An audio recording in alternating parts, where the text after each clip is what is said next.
Culture Show for those of us who were born a few years ago.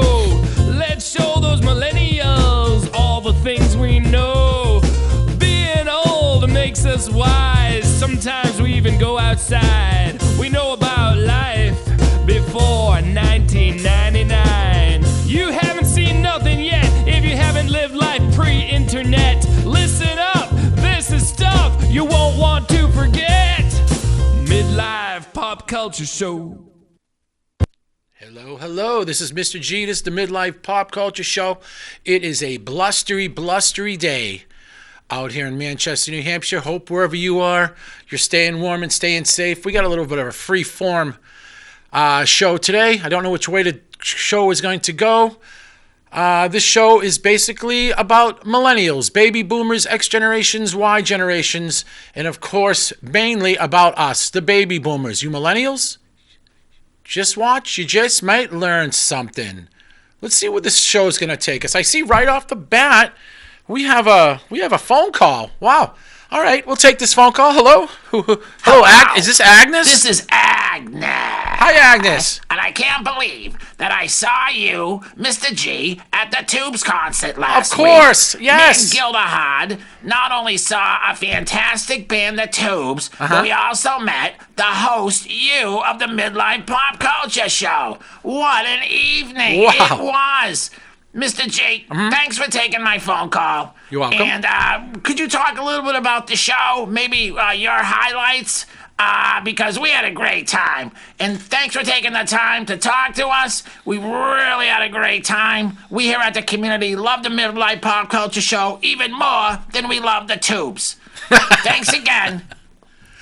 Wow, Agnes. I did see, I went to a Tubes concert, which is a band in the 70s with just fantastic. It was just phenomenal, the show. And it was at a place called the Tupelo. And I happened to run across Agnes, and we've never met before, but she came up to me and approached me and said, are you Mr. G from the Midlife Pop Culture Show? And let me tell you, Agnes, that made my night amazing. Even more amazing than it was. Meeting you, actually someone even recognizing me from my show, that just absolutely floored me. And I see from the producer, we have another call.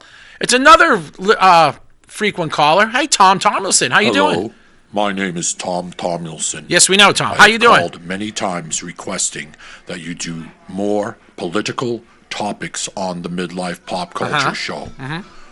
But last week, I attended a concert by the band called The Tubes. Yes. And I was absolutely astonished about the power of music and the gathering of people enjoying the music. Yes, I would prefer that you do some political topics on your show, but I now fully understand why you do concert reviews as well as your restaurant reviews and other fun topics on your show. Fantastic. Keep up the good work. I am slowly becoming a Midlife Pop Culture Show advocate. But would it kill you to talk political a little bit? All the best. Tom Tomlinson. Tom, thank you for the phone call. I can't believe you're at the Tube Show as well. It seems like the Midlife Pop Culture Show fan club and Rally Point was there. Let's just start from there. I didn't know where the show was going to be going. So let's just go and talk about the show. There still is a band, fronted by a gentleman named Fee Weibel, or Weibel. I'm not quite sure. I think it probably screwed his name up. But amazing. Guy's probably got to be in his 70s. It was unbelievable show. It was theatrical. I think it was kind of a cross between Frank Zappa, Alice Cooper, David Bowie, theatrics. It was just incredible. And I do believe I brought a tape of them, a little clip, and this is doing their song "Talk to You Later." Don't want to hear it again tonight, which was their biggest song. And so here's a little clip of it live. Please use the audio and video because I did it on my phone. But I think you can get the idea of what me, Agnes, and Tom we're all about. If you could just play number one.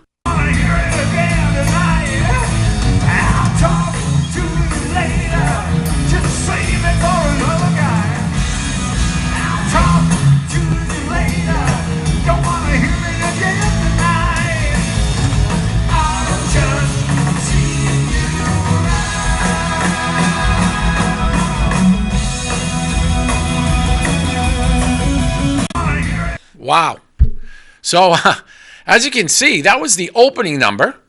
And the funny thing about it, they did that whole album in its entirety, which was kind of a rare event for the Tubes.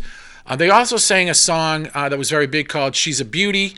And I just can't, I haven't been to a concert in a long time. Midlife Pop Culture Show gives the Tubes 5, 10, 15 enthusiastic thumbs up.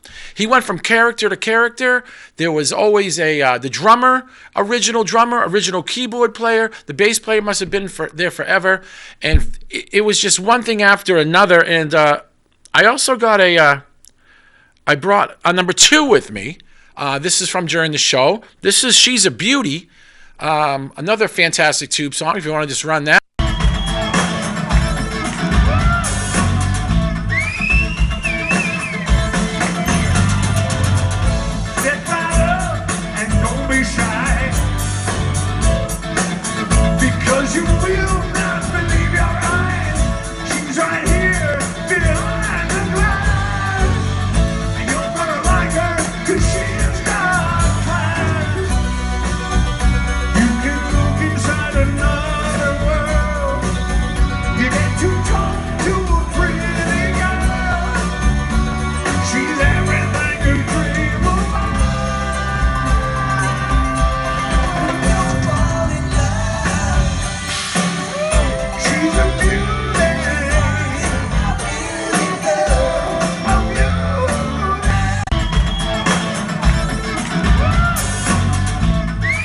I think it stopped. Oh, jeez.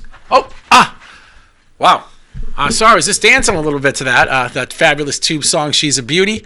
Every time that Fee did a song, he either changed his outfit, changed his personality, did a little light show. I can't tell you enough how fabulous the Tupelo Music Hall is here. It holds about 700-800 people. And it's just an incredible venue to go see. Easy in, easy out. And the Tubes again. They changed. Well, let me just show you this one. This is from. He did a David Bowie song, and he changed his character. He's about 7 feet tall right here, and he does a little bit of "Hey Man" by David Bowie. Check this out.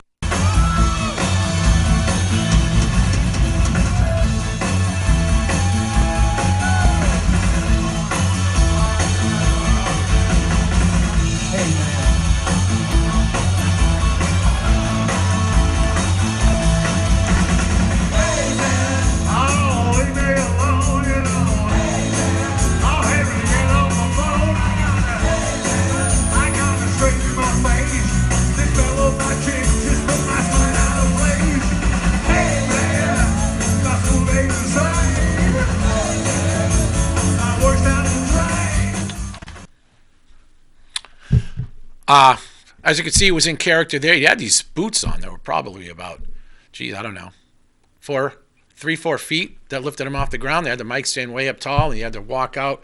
And that was just one of his characters that he did during the concert. And then they started with Talk to You Later. They did the whole album, and then they ended with this. Number 4. Number 4. That's what they ended with.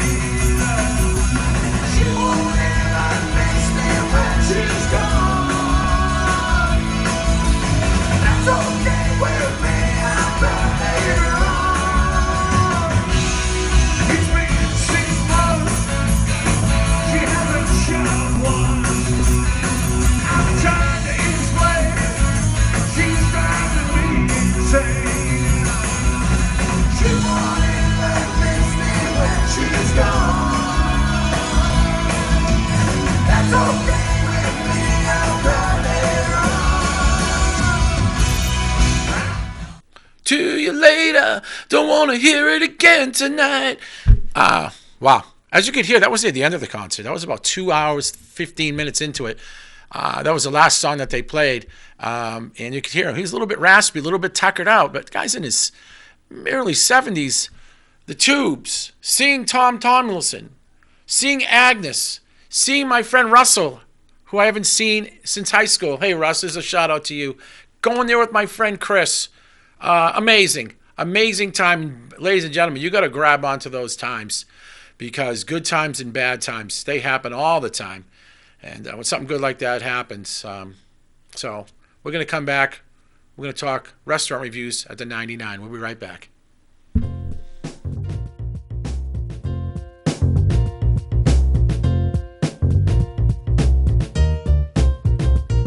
Is a midlife pop culture show for those of us who were born a few years ago. Hello, everybody. Midlife Pop Culture Show. Mr. G, settling in now. I feel like I was talking like a northerner at the beginning of the show, talking real fast. I was still defrosting from coming in here. I'm a little bit settled in now. The warmth of the lights are warming me up. It's time to talk Midlife Pop Culture Show restaurant reviews. This time, we visited the 99 restaurant in Nashua, New Hampshire. Interesting place to go eat. Let's take a look at number 6, shall we? Okay, number 6. All right. Now, that's my mom, and she celebrating her 81st birthday. And this is the entranceway to the 99. And it looks, it's a pretty steep stairs. There's no other way in. They do have a little lift that you can take, but can we go to the next one, please? I'm sorry. Can we just back up just a little bit? Okay, but look at that. It looks like it's like a bomb shelter. Here we go. There. Look at those stairs. I mean, Mount Everest, ascent or descent. I would hate to be a couple drinks in and try to get in and out of here. And my poor mom, she's always gung-ho. She's a tough trooper, but I had to hold her tight as we were going down that stairway. And then when we get down to the bottom of it, this is what it looks like. No windows. No windows. If anybody that's a little bit claustrophobic, this is not the place for you.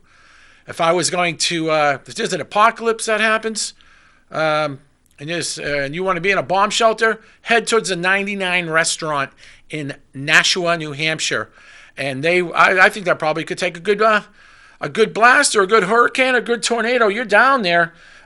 So then we finally got down there. We made our ascent into the restaurant. And here, what we have next, a very, very confusing menu. Now, there was 3, that's my menu and my mom's menu, but there was 2 insertions. There was the gluten-free. There was the original menu, the specials. I was overwhelmed. As a millennial, I probably could have handled it.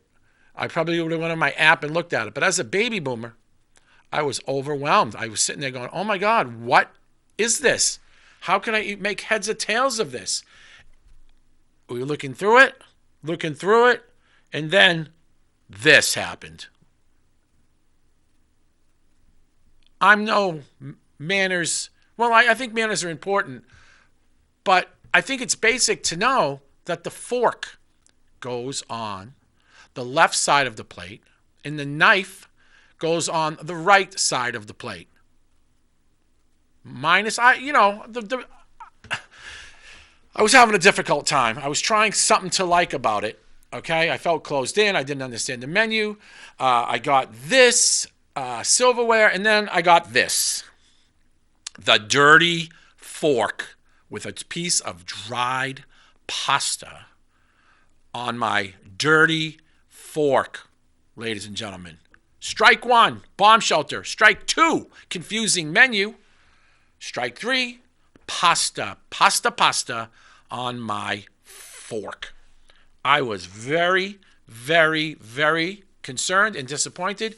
I had to call the attention. I didn't think I was at the attention that I deserved or anybody deserves when they go to a restaurant. So I had to call the waiter over, who looked a little bit 3 sheeps to the wind. I think it might have been his first day or maybe last day at the 99. I showed him the dirty fork, and he really didn't know what to do. I just said, maybe you could get me a clean fork. And I shook it off. My mom, trying to give her a good day, passed it on. And here's the next slide of my experience at the 99. Okay, now that is what I got. Not terrible, okay? Did it make up for the mashed potatoes were very hot. The carrots were excellent. The size of the Angus chuck steak, good. It was hot. It was steamy. So I believe that the food there has got to be super, super, super to put up with the three things that we just saw. So the meal was good. I took my time. I enjoyed it. And the next slide, please. And that's it. Look at that. I think the plate speaks for itself. Empty. And if you would know well, you should know when you want to tell the waiter or waitress that you're done eating, you should take your utensils and put them in the upper corner of your plate across the top, especially the knife. And that should signify the waiter that we're done. Did that happen? No. I again had to call over our somewhat waiter and have him clear the table. 99. Food excellent. Menus terrible. Confusing. Dirty fork. All I wanted was to have a nice meal with my mom. And I think we did accomplish that. We did have a nice meal. So the only other challenge was now we had to leave. And then, of course, we had to go up those stairs to get out of there, which wasn't that bad of a challenge. But, boy, interesting place. If you ever get a chance to go to the 99, not like it's a vacation destination, food's not bad, but just be aware that it's interesting. It's unique. Midlife Pop Culture Show gives the 99 restaurant in Nashua, New Hampshire. Out of 5 stars, I give you a 3.5 or maybe 3.75 because the food was pretty good. Dirty fork, boy, that's got to hurt. We're going to come back and talk about the Oscars or Grammys or whatever, the Academy Awards or whatever the heck they were trying to pull off there. We'll come back and talk about that in just a minute.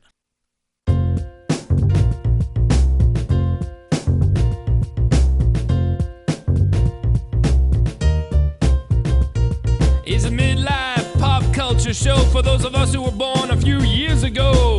Let's show those millennials all the things we know. Being old makes us wise. Sometimes we even go outside. We know about life before 1999. You haven't seen nothing yet if you haven't lived life pre-internet. Listen up, this is stuff you won't want to forget. Midlife Pop Culture Show. Okay, we're back. Mr. G, Midlife Pop Culture Show, a show for the baby boomers, maybe the X, definitely not the Y, and certainly not the millennials, but I think you guys might have learned something. I hope the millennials are now going to go on and check out the Tubes. Great band. They're right up there with the kind of bands like the Talking Heads. I think they sound a lot like David Bowie. Really good band. And speaking of entertainment, the Academy Awards were on Sunday night. And let me read you something about the ratings of the Academy Awards. In the time zone adjusted fast national ratings, the award show drew 7.7 ratings in adults 18 to 49 and 29.6 million viewers on Sunday. That is up from 6.8 and 26.5 million in 2018. That is an increase of approximately 12% in total viewers and 13 in the key demo. And while that is up from last year's historic low, this kind of makes me happy. This year was the second smallest audience ever in the telecast of the Academy Awards. And I want to thank all the people that did not watch the Academy Awards, much like myself. I noticed that Queen, the band Queen, of course, without Freddie Mercury, was opening up, but still, I want to applaud everybody for not watching it and making it the second lowest Academy Awards of all time. Because I think people are tired. Well, I can't speak for everybody, but I'm speaking for me. I am tired of seeing people, these upper 1% multimillionaire actors, flaunting their money in their jewelry and walking up the red carpet looking immaculately great. Guess what? We don't care. I don't care. Most of America doesn't care. And you guys should tone it down. Oh, they didn't have a host this year? Good. Maybe next time they shouldn't even have a show. Just put up who it is, who won in this little mixed up world of these people who make these award shows. I mean, the best picture, I believe, went to the movie Green Book. Now, Green Book was probably one of my favorite movies that I didn't see, that I've heard about. Now, Green Book was about a musician, a black musician going around with his white bass player / manager during the 50s and 60s, and that won Best Picture. And I guess when that happened, Spike Lee, for whatever reason, in his all pompousy, I'm so incredible, Spike Lee, because I made one movie that was worth a damn. I'm talking about Do the Right Thing. His rest of his movies have been complete crap, but that's just this baby boomer's idea. But he walked out of the Academy Awards. Ooh, he walked out. Nobody shed a tear that you walked out. Nor nobody did. What else do I have for about it? Okay, Glenn Close. Glenn Close. For those of you who are not familiar with Glenn Close, she played an excellent portrayal of the evil woman, whoever it was, on 101 Dalmatians Disney movie, and she was spot dead on that. Great job on that. She's been in probably, I'm guessing, 50, 100 movies. I'm just throwing that out there. And she was also in a movie, it slips my mind right now, but she should have won an Academy Award for it, and I should have been Academy Award enough to write down what that movie was. But she was in a movie called this one. I can't remember what it was. I feel ridiculous, but she was in a really good movie about a. I'm not going to even talk about it since I don't have the name of it, quite embarrassingly. But that's what happens when you're a baby boomer. Okay, so Glenn Close got shorted again. She has what we call the Susan Lucci, the woman who was in All My Children for, 20, 30 years. She was a famous actress in a soap opera, and she never won the soap opera awards, probably because nobody cares about the soap opera awards. But she never won it. But then near the end of her career, they threw her a token award for that. But Glenn Close, I really think you got shortchanged. That's a bit of a ramble. Best actor went to this guy that played Freddie Mercury for the band Queen on the movie. And of course, there was a lot of discrepancies in that movie. The biggest one, of course, that in the movie, from what I understand, of course I've never seen it, but from what I understand, Freddie Mercury in the movie told his bandmates that he was dying of AIDS right before they went on the historic Live Aid show, which is total rubbish, or hogwash, as some people on the show might say, because he didn't tell anybody until 1989, until the making of the album The Miracle. He might have known, but he certainly didn't tell his band members right before Live Aid that he was dying of AIDS. Let's see. So, what have we learned today? We've learned A, that the Tubes are a fabulous band. B, that friendship and family should be nurtured and cherished and find those magical moments. C, sometimes you got to put up with a dirty fork in a bomb shelter type atmosphere to get yourself a good piece of steak at the 99 restaurant in Nashua. D, you're all fabulous. E, the Academy Awards is a bunch of crap. Let's keep fighting that, and maybe we can just get that right off the thing, because nobody cares about any Hollywood actor or whatever, that just because he can act, and you got people overseas giving their life, and they don't live the life that you're living. Just throwing that out there. Wow. So this has been quite a show.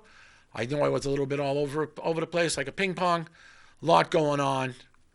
Take a deep breath. Ferris Bueller once said, life moves pretty fast. If you don't slow down and enjoy it, you just might miss it. This show goes out to my wife, who I will be with forever, my friends Russell and Chris and Cole, and of course all you people that tune in to just kind of relax and take a breath during your hectic day. Thanks for watching. This is Mr. G, Midlife Pop Culture Show.